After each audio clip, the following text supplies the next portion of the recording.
Well, the Israeli military has killed at least 3 Palestinians during overnight raids in the occupied West Bank. During one of them, the army stormed the Qalandiya refugee camp and blew up a Palestinian family's home. Mohammad Manasrah was accused of killing 2 Israelis back in February.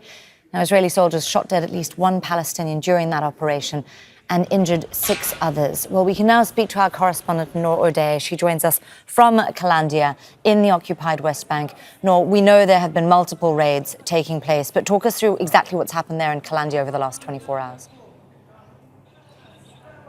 It was quite a violent night at Qalandiya overnight. A large contingent of Israeli armored vehicles and soldiers came into the refugee camp, imposed a ceasefire, and then blew up this home right behind me. It belongs to Mohammad Manasrah's family. It is part of the collective punishment measures, as human rights organizations call them, to punish the families of Palestinians accused of carrying out attacks against Israelis. A 16-year-old teenager was shot and killed during confrontations that ensued with the Israeli soldiers here at the Qalandiya refugee camp. Several injuries are still receiving treatment in hospital, and people are still picking up the pieces from that large explosion that leveled 2 stories of construction.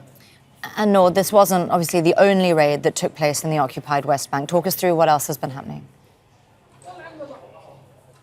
Indeed, into Bas, further to the northeast in the occupied West Bank, an undercover Israeli occupation force raided the town. Nobody knew it was there, and it fired on a customs officer, killing him almost on the spot. 23-year-old man. He was killed. Another a colleague of his was also injured. 2 other Palestinians were pronounced dead from injuries sustained in previous Israeli military raids in the Tulkarem area. So all in all 4 Palestinians killed in less than 12 hours, and the day is just beginning. Funerals are being prepared for those who died, and the situation is quite tense across the occupied West Bank, where there is simply no let-up in those raids, in those killings, and in those detentions. Several reported overnight, including 2 university students